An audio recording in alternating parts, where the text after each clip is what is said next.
On this show, we cover some sensitive topics. Though the obituaries may be outlandish, the people are real. Names have been changed or omitted in order to respect both the deceased and the survived by. While death is no laughing matter, some petty last words can provide some pretty entertaining comic relief. Welcome to Obituary.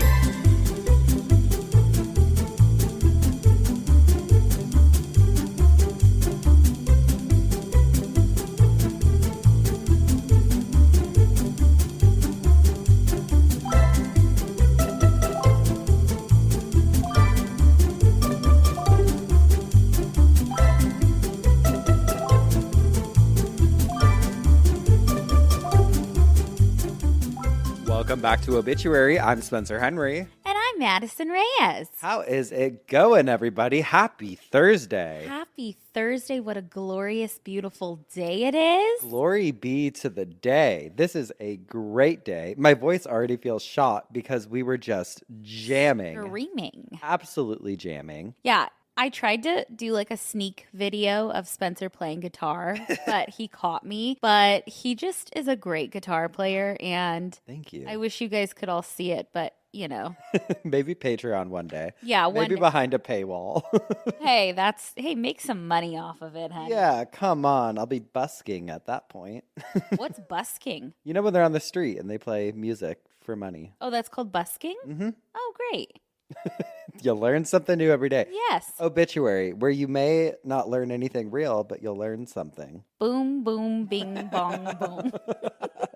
Okay, wait. We just got back from Chicago. Well, not just. We got back on Sunday. We had such a great time. Why is Chicago always the best? It's the Midwest. We've said it before. We'll say it again. We love the Midwest. We are Midwest girlies. We had so much fun in Chicago. Such a great turnout at our show. Everyone's just so nice and normal. I mean, granted, any city that we go to and there are Geoffs, they're all nice and normal. Yes. I'm talking aside from that. Yes. I loved it. Well, Chicago always really shows up for us, I feel like. And I love that about them. And Boston actually showed up great for us last year. So we're hoping for that again this year because we're doing our Halloween show in Boston this time. And we figured out our costumes. Iconic. This is also your formal invite to wear costumes to our Halloween show. Please. It makes us so happy. Last year when we were in Florida, we wore full-blown clown costumes, everything. And a few people in the audience dressed up, and it made us so happy. So happy. So that should be a requirement. Yeah. If you're going to come, bring your costume. Yes. And we're really excited for that. So you can get tickets for that at obituarypodcast.com. We will be at City Winery in Boston on October 25th. I'll be there. She'll be there. We'll be there. We're going to have things we're going to fly out before. Oh, yeah. We've got props. We're doing this big, so please. This is Halloween, baby. We don't fuck around when it comes to Halloween. But back to Chicago for a moment. It was such perfect weather. Right until we were leaving. The morning we were leaving, it was pouring rain. But still loved it. It was. Wait, can we also talk about at the meet and greet? Those two wonderful women, they brought us that diorama of The Exorcist. Yes, it was perfect. Hand knitted. They're so cool. The display box that they gave us too, just so perfect. It's like the iconic bedroom scene from The Exorcist. And it's a priest and it's Linda Blair. Yes, and she's like throwing up. It's all made out of yarn. It was so cool and so nice. And everyone was just so nice. We had so much fun. So fun. I thought that room there was beautiful. It was like so candlelit. I know. Very different vibe than New York. New York, the lights were on. Yeah, they left the lights on the whole time. We didn't have as great a turnout in New York, which we can just say, honestly. Oh, yeah. No, we did not. We appreciate you who came, but New York did not show up a lot. And they left the lights on the whole time. They did. Oh, well, we're keeping it fucking real. Yeah, but all the people that came in New York were so nice. So nice. Yes, really, really appreciated that. And you didn't get food poisoning this time, which is great. We're both feeling great and healthy this time. No, but I did take Zofran. I was prescribed that. And I'll talk more about that on Patreon because it might be not suitable for work. Oh, yeah. Please don't tell that story. Sorry on air. I won't. Well, speaking of health, actually, you got your blood test results last time we recorded. Mm-hmm. I got mine, and you probably all know by now I have health anxiety. Mm-hmm. Physical went great, but I had to go back to do my blood test because I didn't fast the first time because it was 1:40 in the afternoon and there was no way that was going to happen. So I made an appointment for like 8 o'clock and I did my blood test last week and I got the call yesterday. Thank God. And for those of you who don't know, I also have to hype you up for a second because you went to the same doctor as me before me to test it out for me. Yes, what a true friend. You are a true friend for that. And so I was kind of going off her timeline. I'm like, okay, she did her blood on a Monday. You called me Wednesday morning, like. Well, you were trying to call me and I kept declining it. I was like, I can't talk right now. I'm anxious. I'm waiting for the doctor to call with my results. Yeah. Because in my head, they're going to tell me, okay, hey, listen, bad news, you're dying. Oh, God, yeah. But luckily, that's not the case. He called me and he's like, all right, looks good. I was like, okay. And I said, everything? He's like, yeah. So. See, and it wasn't scary. You did it. Did it. Don't have to worry about it for another year. And I feel so relieved by that. I'm not for the doctors. I love the doctors for what you do, but I'm scared of you. Totally. It is scary. I know. I'd rather live in ignorance sometimes, I know. But it's good that we did it. That was also something we committed to wanting to do anyways, was like get a checkup, get our blood work done. We've been wanting to do that for a while. Mm-hmm. So if you need to make a doctor's appointment, make a doctor's appointment. I saw my psychiatrist this week and I told him about it. And he's like, as long as you don't have any symptoms, he made me feel a lot better about the A1C. Like, he's like, you're fine. Everyone I tell is like, you're fine. Just watch the carbs and sugar. We're good. We're good over here. We're healthy. Sorry, haters. We're going to live You're forever. Not gonna take us out. Not yet. Oh, if I could drink that potion in Death Becomes Her and be young and beautiful forever. Oh, give me 12. Come on. I don't care if my body starts falling off. Yeah, where do we go to get that? What, a P. Diddy's party? Freak off? Yeah, do we have to go to a freak off in order to get that? Fuck. What is that, adrenochrome? Come on, Hollywood, we're ready. We're here. Let us into the cabal. We'll sell our souls. Yes, right now. Just come on, give us the paper. Wait, how? I know you've talked about it on Cult Leader and we don't need to get into it, but it's so, on a real note, so disgusting. Oh, the P. Diddy stuff? Oh, he's a fucking freak. Freak of nature. We'll talk about that maybe more on Patreon. It's sickening. Yeah. It's sickening. We were talking about it last night and it's just everything that's coming out is so crazy and everything was hidden in plain sight. We were saying it's kind of like Hollywood's mob. Mm-hmm.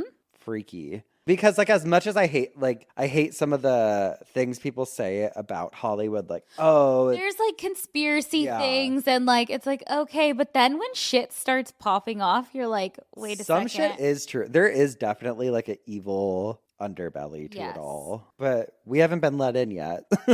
so we're waiting for our invitation still.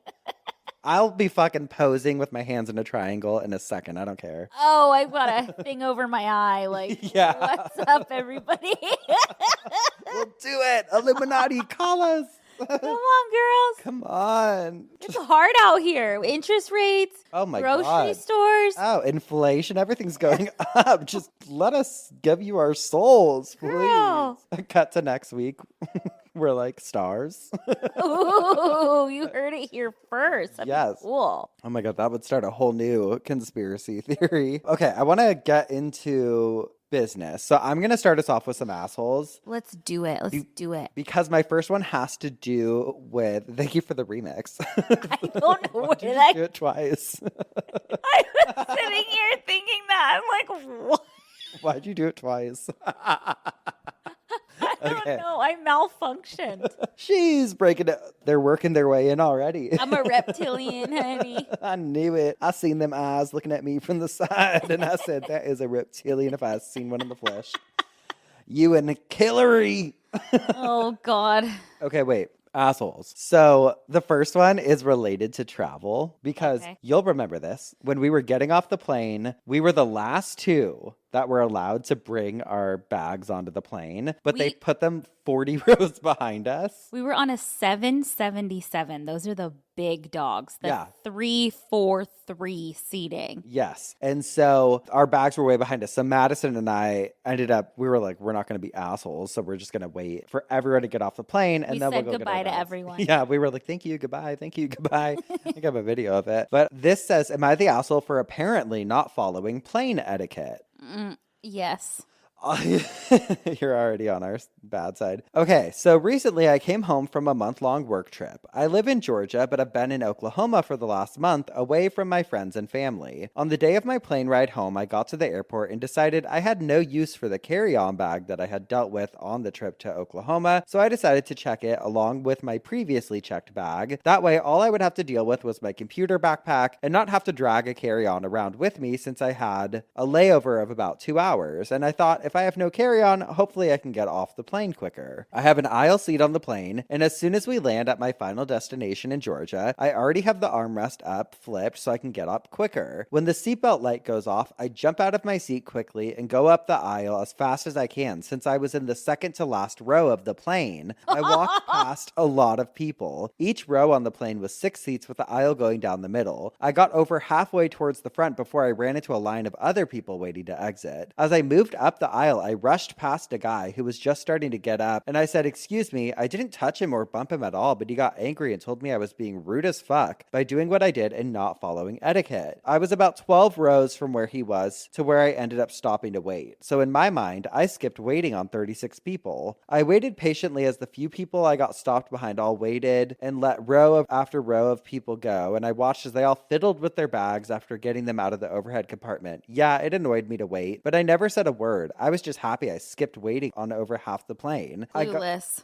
I got to the baggage claim and got to see my wife and son, who I'd been away from for a month, and it's why I wanted off the plane, because I missed them. The guy from the plane ran into me at baggage claim and called me an asshole for rushing to the front of the plane. He said I was an asshole when I said I just didn't see a point on waiting if I had no carry-on, and I just wanted to see my family. He told me I was a jerk and an asshole because he also saw me not let some people who were still in their row out into the aisle like everyone else was, and I instead walked past them. So, am I the asshole? Yes. Yes, you're the asshole. You absolutely are. The etiquette is first on, first to leave. As far as like rows go, yes. Right? If you're in row 1, you leave first. Then row 2 leaves, then row 3, yes. Then row 4. It is insane to rush past people. And it's insane to think that you're the only person who's missing their family. Yeah, exactly. I could tell by just the way he worded it. And he was voted the asshole because he is in the wrong here. And the other thing is that when you're on a plane,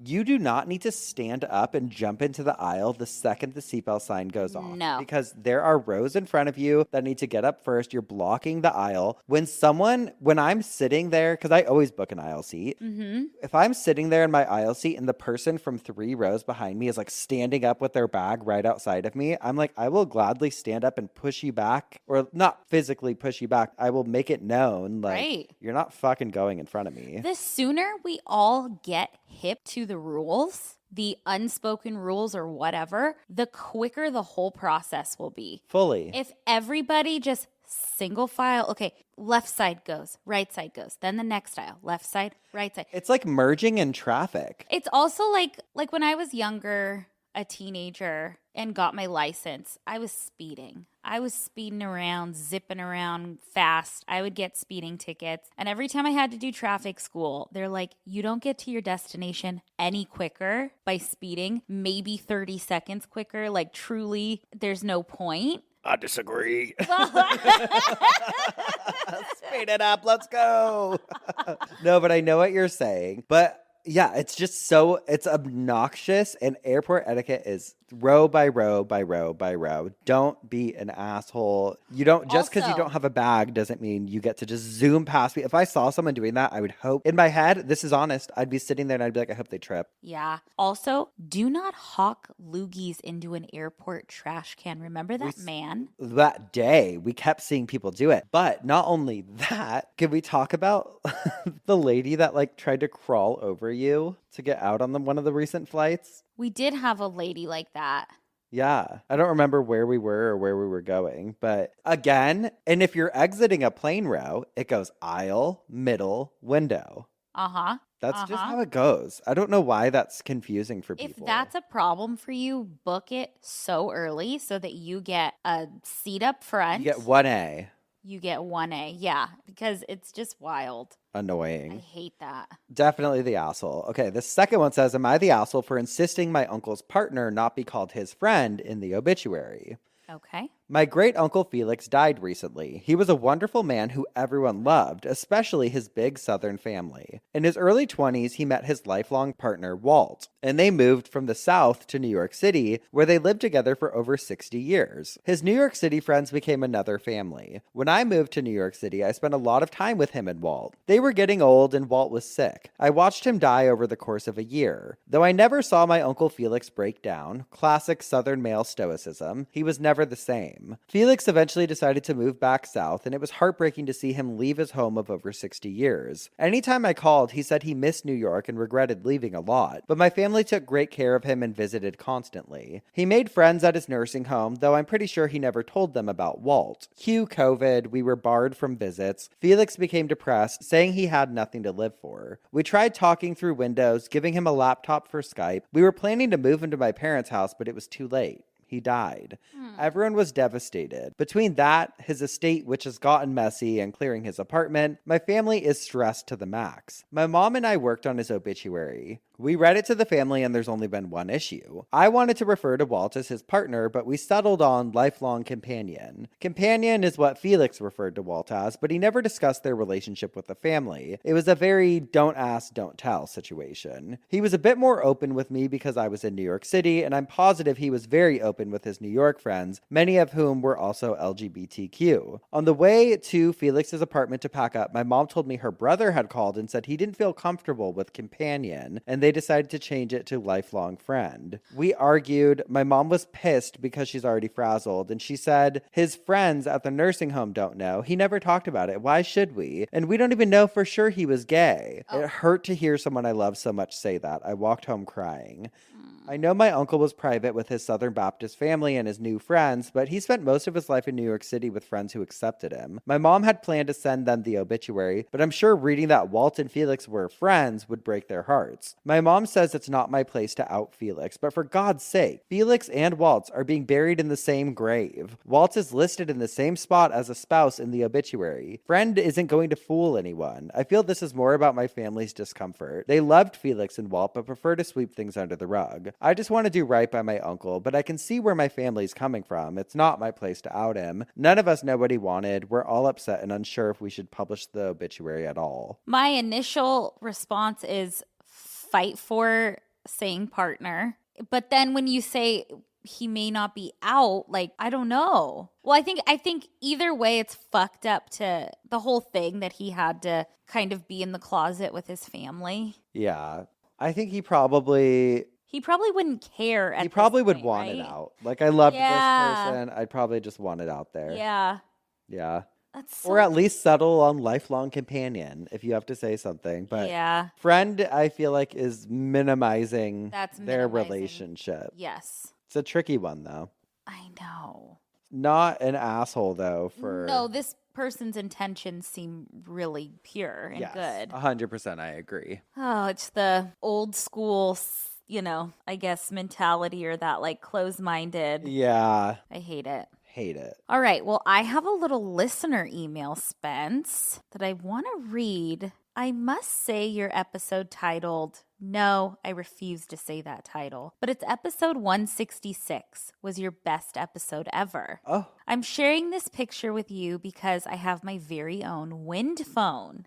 Remember those? Oh my God. That person needs to get on the phone with their uncle. Yeah. A wind phone. I bought an amazing little house about a month ago. The previous owner lived in the house for 56 years before moving on to a nursing home. Her children did not want anything in the house. So not only did I buy a house, but I have everything in it. That's a dream. Yeah. That's so cool. If you want more pictures, I'd be happy to send them because it is truly amazing. Complete with the old 1950s refrigerator and a freestanding turkey roaster. I love it. I was raised by my grandparents, both sets. I had a very, very strong relationship with my grandmothers and my great-grandmother. I've lost each one of them, and I've wanted to speak to them a million times. When I bought this house, I decided I was going to leave that phone hanging on the wall because it was just so cool. But now, after listening to this episode, I can't wait to talk to my grandmas. I have goosebumps. Oh. We have so much to catch up on. Everything about this house reminds me of them. Probably why I bought this time capsule. Spencer, I definitely want to thank you for your beautiful presentation of the Wind Phone and how much the concept meant to you. You really spoke to me. Thank you both, and congratulations on the bestseller, you lovely little superstars. All my love, Lisa. But Lisa also included a picture of her kitchen. How cool. And you can see the Wind Phone. Oh, I love it It's a so full much. time capsule. That's beautiful. The wallpaper, it's so pretty. It's perfect. We really appreciate stuff like that. And obviously, thank you for the compliments. We got a lot of really nice responses to the Wind Phone episode. It's always surprising what gets a response and what doesn't, I guess, sometimes, because it's just, I guess, speaking my truth about grief or whatever. But there was a lot of really nice responses to that episode. So I'm glad that it resonated with people. And like I said, I talk out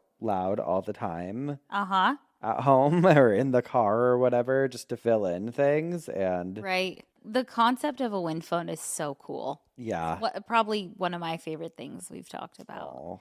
Well, yes, I'm up first this week. You are up first this week. Which means you should have a side bitch? I do. And this one's actually from Reddit. Somebody posted in the Ancestry group on Reddit and said, horrifying, descriptive, and informative obituary for my 3 times great-grandmother. She died in 1890. I guess they weren't shy about providing specific details back then. I kind of appreciate it for the information it provides, since I would have never known this happened without it.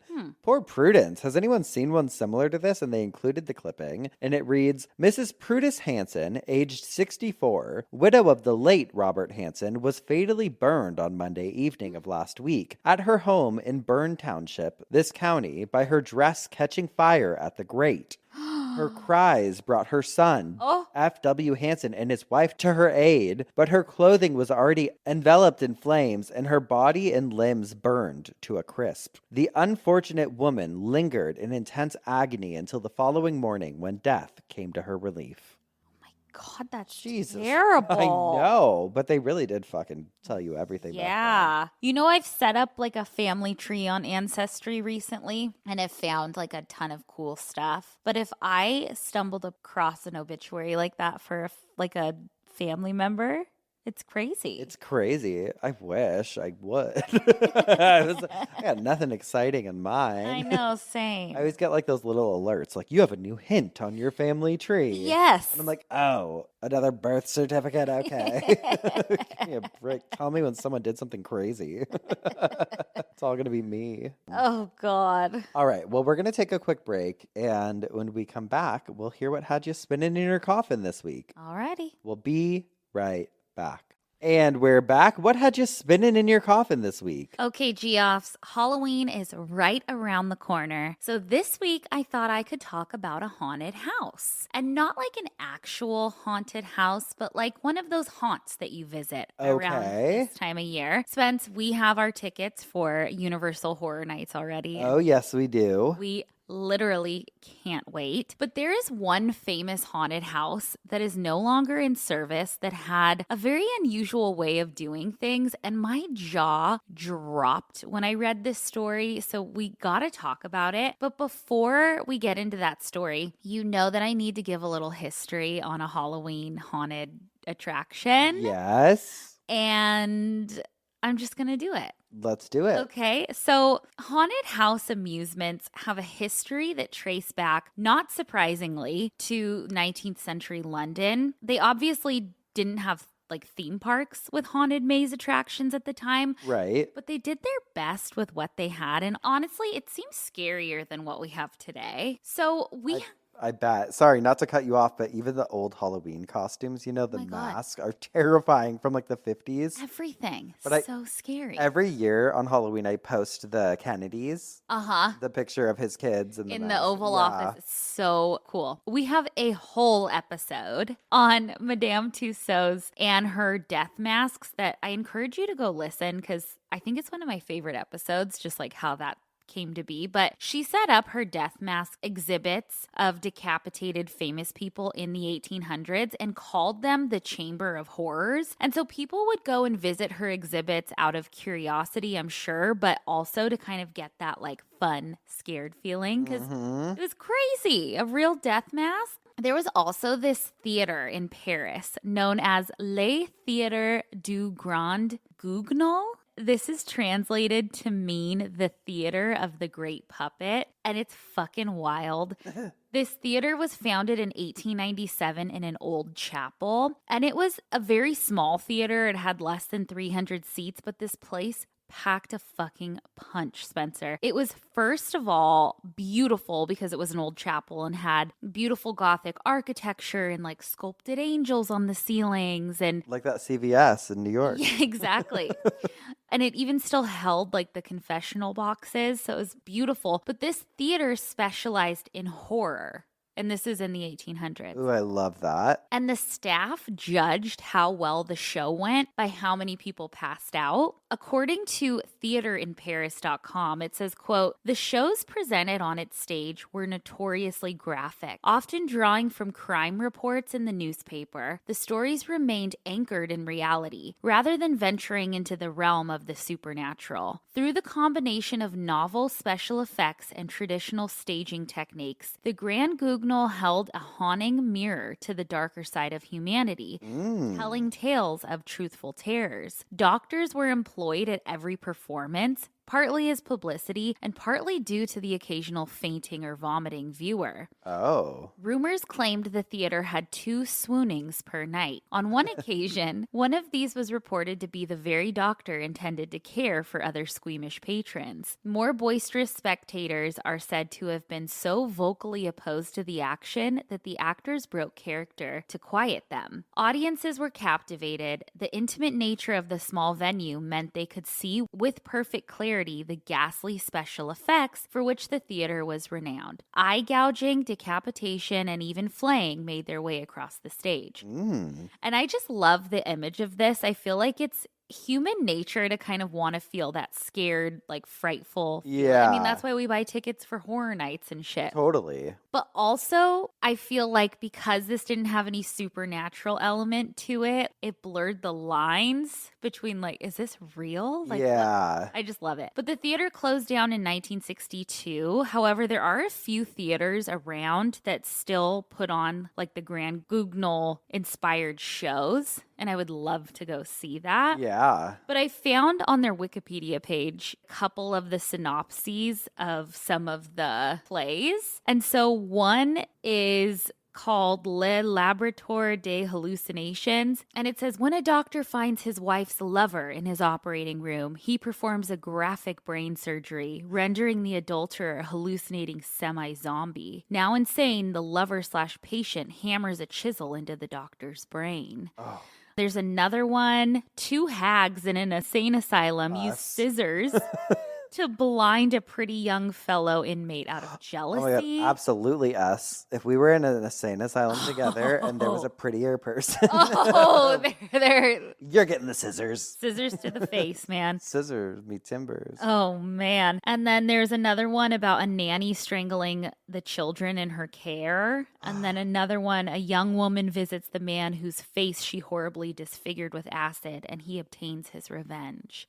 Ooh, I want to go. I know. It's like old school haunted theater. Keep your fucking wicked. Keep your Seussical. I want this. Yeah, totally. I do too. Now, the first ever haunted house that is kind of like what we have today was the Orton and Spooner Ghost House. This was built in 1915 in the UK, and it was part of a fair, and it was a total hit. People loved it and they were able to charge admission. Then in the 1920s and 30s, we started to see amusement parks include some haunted attractions, including rides where you could sit in a little buggy, like on a track, and be wheeled through a scary attraction. There were also more and more haunted houses popping up throughout this time. I read a really interesting article, though, on smithsonianmagazine.com about why these really started to pop up around this time, like around the 20s and 30s. And it says, quote, Lisa Morton, author of Trick or Treat, A History of Halloween, tells Smithsonian that Halloween-themed haunted houses first emerged during the Great Depression as American parents schemed up ways to distract young tricksters whose holiday pranks had escalated to property damage, vandalism, and harassment of strangers. So the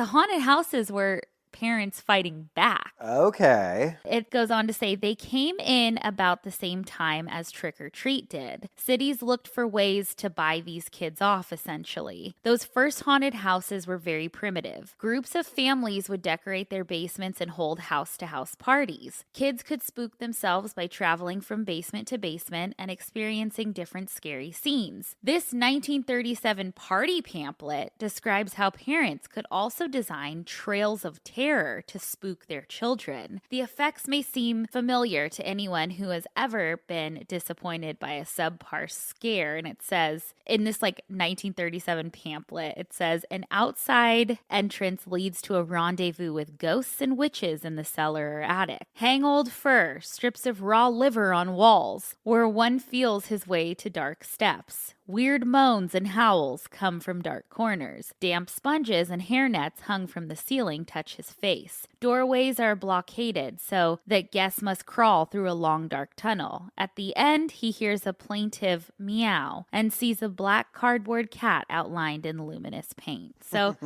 I love that there were parental pamphlets. This is how you need to do it.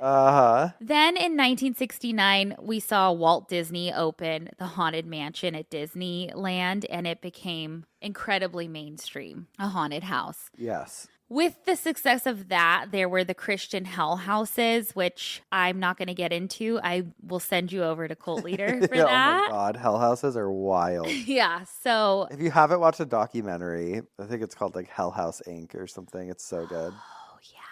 Damn. Okay, so we'll leave that at that. But why I even went down this rabbit hole is because of the haunted castle in Provo, Utah. This Halloween haunted house is and was so controversial and actually opened my eyes to a few things that I didn't take into consideration when it comes to haunted attractions, which I'll get into later. But there's this beautiful castle amphitheater in Provo, Utah that was built in the 1930s, and it's huge. It seats about 800 people and has a bunch of different rooms, and it's just beautiful. It's tucked away in the mountains, and it is also on the same property as the Utah State Hospital in Provo. That hospital was founded in 1885 and was originally known as the Territorial Insane Asylum. The hospital was also kind of tucked away and very separate from the rest of the city. I guess swampland and the city dump separated civilians from patients. And in 1971, the hospital wanted to do something special for their patients in the insane asylum. And so the staff organized a little haunted maze through the hospital for Halloween. Aww. And I haven't been in a mental facility during Halloween. I think my stay was in September, I believe. But I would have loved this if I were there. But it became this sweet Halloween tradition for the hospital every year. But it kept growing bigger and better. And soon the staff was like, hey, can I bring my family to this? And it just grew and grew. A few years later, the hospital was like, okay, we need to make this a haunted house fundraiser and open it up to the public. But we can't do it inside of the hospital, obviously, but we do have that big castle amphitheater, so let's use that. So together, the patients and the staff created this huge haunted house attraction through the amphitheater, opened it up to the public, and the proceeds generated went back to the hospital. Oh, I love that. So the staff and the patients were the actors in all of this. That's cool. Atlas Obscura did an incredible article on this and like interviewed people, so I want to quote from them something. This article says, quote, "Former staff members recall how the patients clamored to help build and act in the castle. Slaughter says that the event was not only therapeutic, but a chance for patients to exercise creativity and challenge themselves, but a rare bonding opportunity. You'd have patients and staff right beside each other that were manning the room, so the patients would get to see the staff in a different light. They took the scary factor seriously. Over the years, the castle would include brutal torture scenes and savage gorillas, chainsaw murderers, and mad scientist laboratories, a swamp monster that popped up to scare people as they walked over its giant water tank. To keep the haunts up to date, a fraction of each year's revenue would be set aside for new lighting, sound equipment, costumes, and props the following season. Hospital staff assessed which patients were fit to participate. Those with emotional issues or whose psychosis might be triggered by the overwhelming lights and sounds wouldn't be allowed to interact with visitors. We didn't want to interrupt or hurt their treatment at the hospital." Okay, but that all sounds nice and a way to include patients, especially like when the stigma of being in an asylum at the time and the conditions and horror stories that we've heard about were awful. Maybe this wasn't so bad. Yeah. Right? Like include them. But that same article from Atlas Obscura explains how a reporter did a story on this haunted house. I guess she felt like this was probably incredibly damaging to someone in treatment for a mental illness. And she was kind of right, because it made them into more of a spectacle, like a freak show, kind of. Oh, yeah. She went to one of them and she interviewed people in line for the attraction. And this is her quotes. "Knowing that mental people are here is scary," a young girl told her, giggling. "It's real crazy people, not fake," tittered one boy. "Psycho people, chainsaws." Another girl, "There's no control over them. They could just grab you and it'd be scary." Oh, go walk through downtown LA. I know. But over time, I guess the reporter kind of softened, because then she interviewed patients too who loved it and saw the money that it generated and how good it was for the hospital. But she was grateful that she didn't have to be the one to make the decision, like whether it was good or bad. In that article too, it was like patients were like chained to walls and stuff because they're acting. Yeah. So yeah, and some patients too were like, well, people already think we're nuts. Like, I don't care. Like, this is so fun. It's like, is it hurting them? Is it helping them? It's exploitative. Yeah, totally. But I know. Okay, but it ran for like close to 30 years. It ran until 1997. Oh my God. Maybe a little over 30 years. Yeah, till 1997, when like the board of something was like, yeah, we're going to have to shut this down. You're not living that. Yeah. Okay, but wait, before I end this, we have a theme park here in Southern California called Knott's Berry Farm, and they have a Halloween themed horror night called Knott's Scary Farm. And in 2016, they were under fire for an attraction called Fear VR 5150. We probably went. We probably did. I know. Because we go every year. I know. We 2016, we for sure probably did. Yeah. I don't remember doing a VR thing because I get nauseous, so I probably didn't do it. But that might have been the year you threw up. Oh, that's true. That's totally So we probably didn't do it. I puked in a trash can. The theme of this was a mental hospital, and the star was a girl named Katie who was possessed, and she was 5150'd, and it was like a VR thing, so park attendees were strapped to a chair and given VR goggles. But a ton of mental health advocates spoke out against this attraction, as it literally demonized someone who had mental health problems, and Knott's shut it down and removed it. So that's the thing that made me kind of stop and think, like, I've walked through so many haunted mazes that were like mental hospital themed. Yeah. Quote unquote crazy people being strapped down or whatever. All of it though, like any theme, like an exorcist themed one, people could be like, I have religious trauma. I know. Like you know, there's fucking like someone, if there's a place that's hell, it could be like, I have religious trauma, or like I had this happen. I mean, there's that, like, it's a haunted house. As people who are mentally ill, Who are you looking at? You are too, girl, and me too. We love Halloween and these like haunted attractions so much. I think that there is a fine line between being sensitive to everyone's mental state and then being overly sensitive. Like if there was like a girl fucking taking a bunch of antidepressants or something, I'd be like, yeah, that's maybe a little. Well, I was trying to think about it. Like, what if there was a girl who had to check her stove 50 times in this haunted attraction? We would love it. We would laugh. Like, thank you for including me. And I'm not talking about the Provo, Utah thing. I think that's a whole nother that's discussion. Crazy in a that's crazy to do that way. Yeah. But I don't know. I feel like there's a fine line. I feel like a haunted house, I think of the same way as I think of comedy sometimes, where it's like, yeah, there are certain lines, but the lines are more blurred when it comes to like comedy or a haunted house or whatever, Right. where even with this show, there's people that have been turned off by the fact of our attitudes towards death because we make light of everything. Mm-hmm. I think life would be miserable if everything had to be so fucking. Well, it's the haunted house things or going to a comedy show. It's escapism. It's like I don't go to a comedy show to hear someone say what a checker would say to me at the grocery store. No, like, we want to escape. Raunchy. I want funny. Yeah. I want real. Yeah. So there you have it. That's a little history of haunted houses and haunted attractions. I feel like as long as it's not like racist or fucking there's some things whatever, that go without. I don't know. Yeah. There's some things it's like, okay, yeah, of course not. But the mental health thing. Come on. Yeah. I don't know.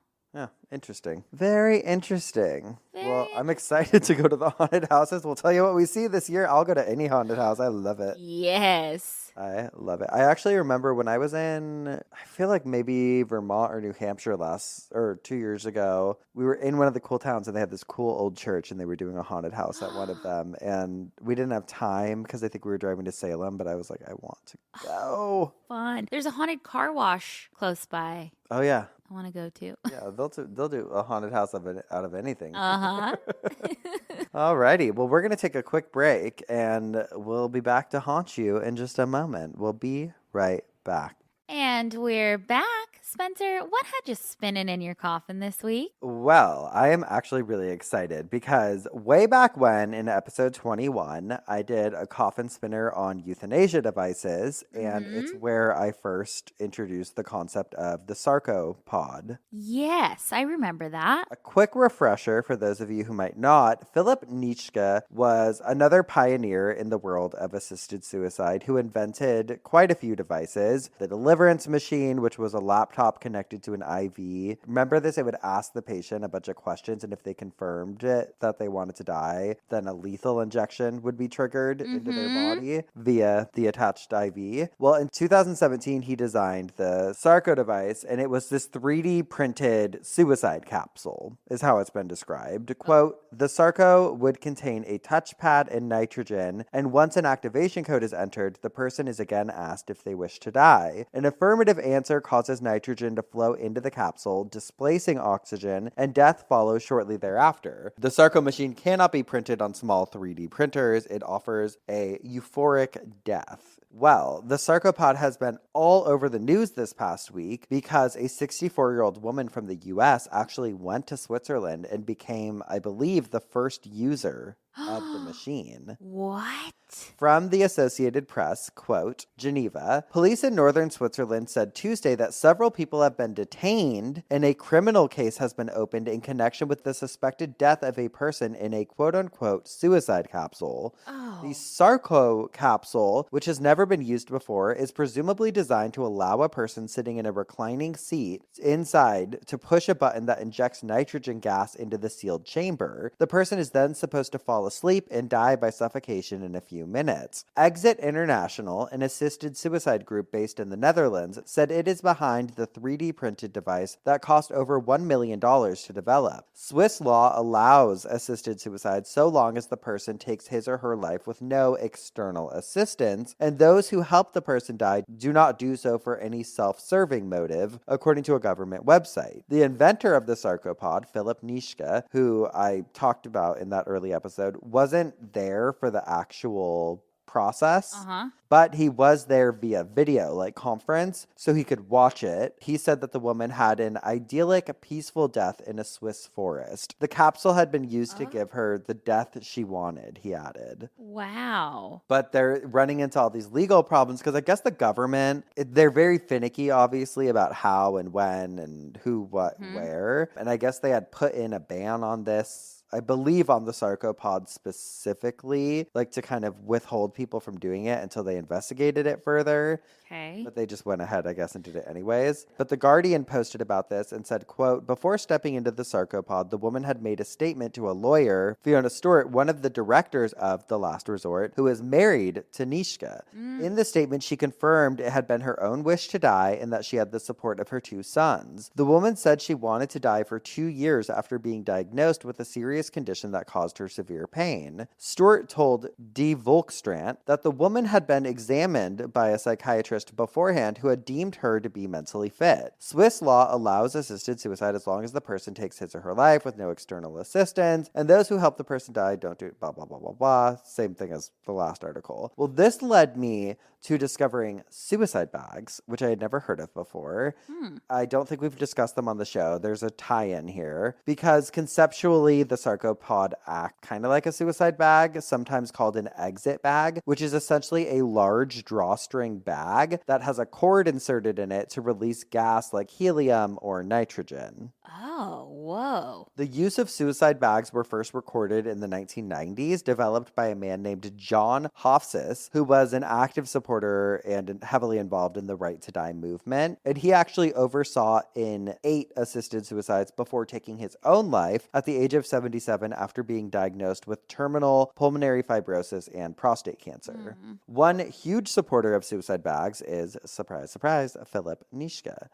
In 2009, Philip, the founder of voluntary euthanasia organization Exit International, wrote about them in a newsletter saying that nitrogen has a lower risk of an adverse reaction by the body than helium does, which is the other gas that's sometimes used, and is also more available than helium in Australia and New Zealand. And his organization actually sold the kits that contained nitrogen tanks and regulators. Quote, he promotes the use of nitrogen in suicide bags with lectures and films, such as Doing It with Betty, in which an elderly woman describes how to make a plastic exit bag. And with published materials, workshop handbooks, Nishka calls the suicide bag a hypoxic death and likens it to pneumonia, the, quote, old person's friend, where hypoxia occurs because pneumonic inflammation stops the lungs extracting sufficient oxygen from the air, and a peaceful death often results. So I guess most people prefer to use nitrogen over helium that do these suicide bags because nitrogen is untraceable and some people don't want a cause of death listed, and helium can be detected during an autopsy. So I mean, I don't know, but this is fucked up. I was laughing because I was picturing, what if you did the helium and it didn't work and you just had that funny voice? Like when you suck the air out of a balloon. You just, I did it. What's going on? Is this heaven? It's fucked up. I mean, I know it's a touchy subject. We're both supporters of death with dignity, assisted suicide, whatever you want to call it. Yeah. But that's also a case-by-case situation. Of course, with terminal illnesses, I feel like, you know, if that's what you want to do so you don't have to suffer, absolutely. In regards to mental health, I would say probably I'm opposed. Yeah. But all in all, I think it's important to talk about. Totally. Yeah, normalize. It's a serious thing. Yeah, well, and it's good to know about the options. But I wanted to know, did you ever talk about Brittany Maynard in your Death with Dignity episode? Let me check. Will you pull up your notes and check live on air right now? Yes. Because I was reading about her because I vividly remember reading this article about her, and it's in People back in 2014, and it was the first time I'd ever heard of the concept of death with dignity, and it really stuck with me. She was the woman in Oregon, so I was actually able to track down the original article about this woman. Okay. And I wanted to share the article. So she was 29. It says, quote, terminally ill woman Brittany Maynard has ended her own life. The 29-year-old said she intended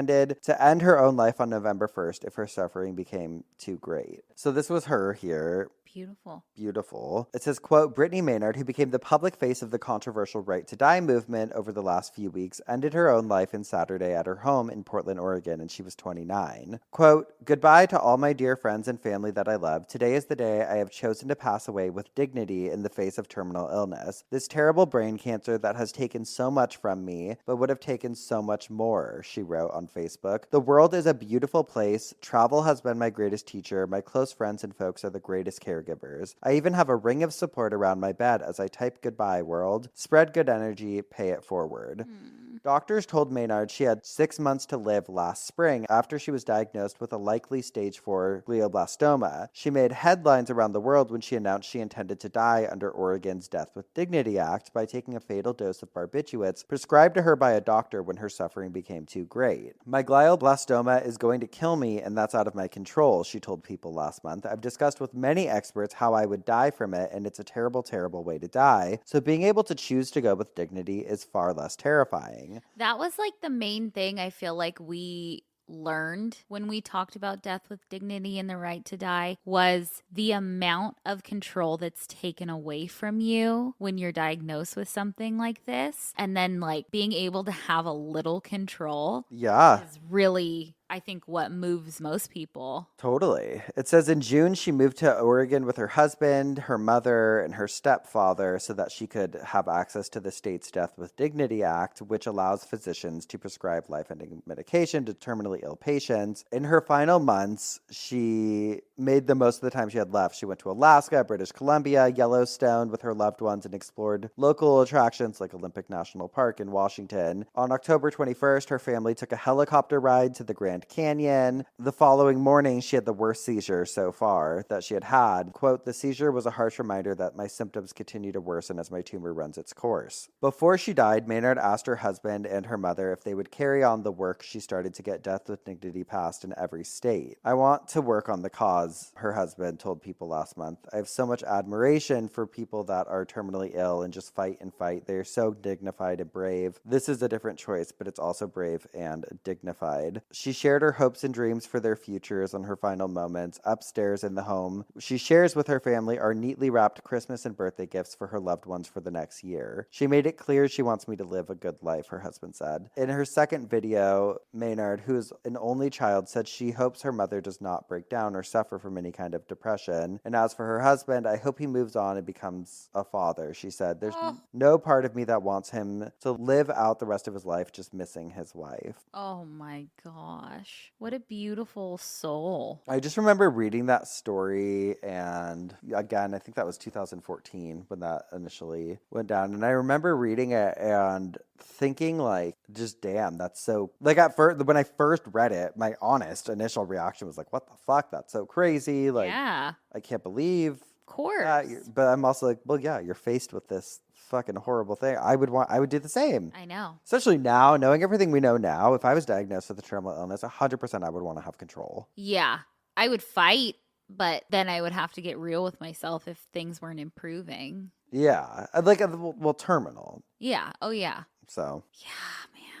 It's heavy. Heavy, but it's nice to know that there's options there because I don't think you should have to fucking suffer through life. But yeah, we did a whole episode on the right to die and all of that. So definitely give that a listen if this is your first time hearing about it because we got a lot more information there. Yes. But one thing that comes after someone dies is an obituary. An obituary. I have a cute one for Helen. Do you believe in fairies? Helen did. Born on October 31st, 1939, raised in Scotland, Helen always found the spiritual world intriguing. Fantasy creatures inhabited her home, and she was always up for a good ghost story.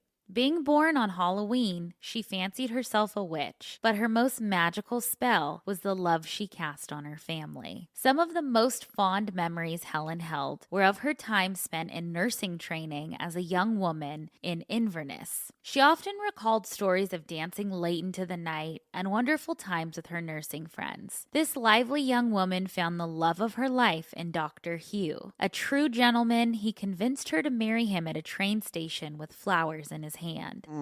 How could she refuse? The two immigrated to Canada together and began their new life first in Saskatchewan and later in Powell River. Here they raised two loving boys, Malcolm and William. Never one to sit idle, Helen not only loved working as an experienced nurse, but also volunteered as a cross-country ski patroller amongst many other pursuits. Ooh. I know. The family was active, spending time sailing, skiing, horse riding, and adventuring around the world. Over 50 years of marriage and 2 grandchildren later, Hugh sadly passed away in December of 2018.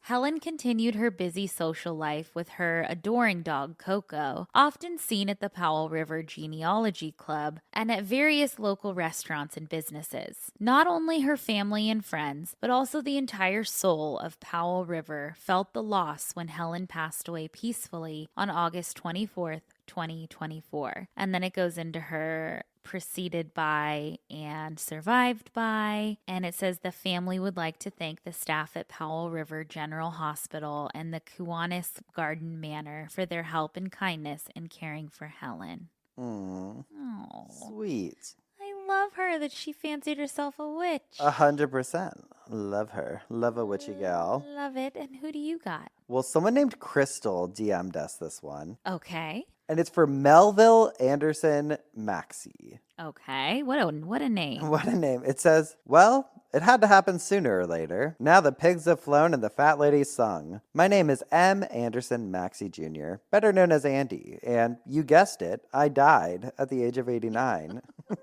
I was born on October 26, 1934 in Suffolk, Virginia, and I died on August 17th, 2024. Make no mistake, it was fun while it lasted, but all good things have to come to an end. As they say, life is not a journey to the grave with the intention of arriving safely in a pretty and well-preserved body, I like that. but rather to skid in broadside, totally worn out and exclaiming, wow, what a ride. I also like, you only live once, but if you do it right, once is enough. I particularly want to take this opportunity to thank my cousins, Thorne and Brad, for their help and care in my declining days. In the future, I can be found at my permanent residence in the Cedar Hill neighborhood. I am joining my parents, Hazel and M. Anderson Maxey, and sister, Mary Frances, whom already reside there. R.W. Baker & Co. Funeral Home is handling my moving arrangements. Oh, Moving arrangements, I love it. I love that. I was a graduate of Suffolk High School at Randolph-Macon College and worked for WHRO television and radio for 51 years as a director and producer and whatever else needed to be done. I was a member and past president of the Suffolk Nansemond Historical Society, Virginia Historical Society, Virginia Postal History Society, Peanut Pals, and Laurel and Hardy Society. Oh, love Laurel and Hardy. Now that I'm gone, please smile and speak kindly of old Andy. Please, let's not have a viewing, funeral, or memorial service. If you're so inclined, memorial donations may be made to the Suffolk Historical Society Library Fund. I think that about covers it, so there's nothing left to say but good luck and goodbye. It says at the end, to plant a beautiful memorial tree in memory of Melville, please visit our tree store. I love that. How clever. Lighthearted. Yes. He's like, listen, babe, I fucking lived my life, had a great time. This is going to be my new neighborhood. This is who's taking care of the moving. See you later. I love it. What a good attitude. Uh-huh. Let's talk about some people with bad attitudes. Bad criminal. We've spun in our coffins. We've bitched our obituaries. Means it's time for some dumb Ass criminals. Who you got? Okay, this is short. There's a video that goes with it, but I just love it. A man in Houston in December of 2023 walks into a Subway sandwich. Uh-huh. He walks into a sandwich. He walks into a sandwich. He walks into the Subway, and it's like around 9 p.m. at night, and he demands cash, okay? He like hops over the counter, the whole thing, but he had a disguise on. Uh-huh. Guess who he was? Who? Michael Jackson. Oh, no. He was dressed as a smooth criminal, the king of pop. Here he is. He has a white glove on, a hat with the red. Oh, I love him. So Michael Jackson is still alive, robbing Subway, if you wondered where he was. Oh, I love it. He hops over the counter.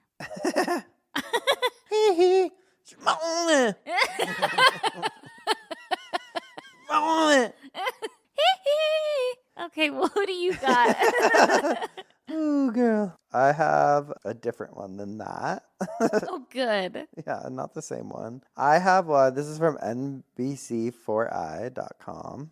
Okay. This is from also December 24th, Christmas Eve, 2018. Oh. Shippensburg, Pennsylvania. Okay. Quote, a Pennsylvania man is charged with felony arson and related charges after police say he lit a bag of dog feces on fire and left it on the porch of an occupied home. That's the best A prank. classic. A classic. Dylan Prince, 18, is charged with felony counts of arson, endangering property, risking catastrophe. He also faces 4 misdemeanor counts of reckless endangerment. Oh, come on, haven't you heard of a prank? Shippensburg police said they responded to a porch fire on Monday, and officers and firefighters found the bag of feces on fire. Prince was arrested and taken to Cumberland County Prison after failing to post $20,000 cash bail. So we had Michael Jackson and Prince. Oh, it looks like that thing's on his head. Oh, shit, Dookie. Duty's on his head.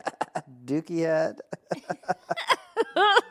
Oh, shit. Oh, shit, literally. Yeah. Oh, shit. Have you ever done that? No, because I wouldn't want it done to me because I'm afraid of fires. Yeah, that's true. But it is a classic. It's a classic. People just don't do that anymore. People don't do fun pranks anymore. Oh, do people still teepee, do you think? I feel like I don't see it as much. That was the highlight of my life. Oh. Loved to teepee. But how embarrassing if it happened to you. Oh my God, it was the worst. Mortifying. I remember my sister, we got teepeed because of her one time. Mm-hmm. And we had been on vacation. We came back. And I remember the gardeners were there, including Romero, who I was obsessed with when I was a kid. He was like how you knew you were. Well, he had the extra thumb. Oh, okay. And I thought it was so cool. And anyway, I remember we got home from being gone. I don't know if we were in Palm Springs or what, but we pull in the driveway. They're cleaning it up. And my mom and dad were like, absolutely not. Yeah. And made my sister go out and clean it all herself. Damn. I remember they like, go help her. And I was like, oh, it's not my fault. Oh, we should go teepee. Who do we know that we could teepee? We need to drive to Palm Springs and teepee Chris. Yeah, we should teepee Chris's house. And we should teepee, who else? Oh. We should teepee Doll. We Your should. sister. We should. I would love that. I would love that. Hopefully she doesn't listen to this. I know. I want to teepee her. Yeah. Okay, well, let's go plan it. Yeah, we're going to start scheming here. But in the meantime, if you can't get enough of us, you can go to patreon.com/cultleader and you can listen to, and that's LITER, in case you were confused. Bonus episodes there pretty much every week right now. Mm-hmm. And you can also buy our book, Obituary, the Big Hot Book of Death. And get it right. and at prh.com/obituary. And just on, if you go to obituarypodcast.com, we've got everything you could want there, including tickets to our upcoming Halloween show in Boston, Massachusetts. You covered it all. Always do. Great job. Got it girl. ingrained in my little skull. But that is where we're going to leave it for the week. We will see you next week with some more coffin spinners. And obituaries. Dumb Ass criminals. criminals. Goodbye. Goodbye.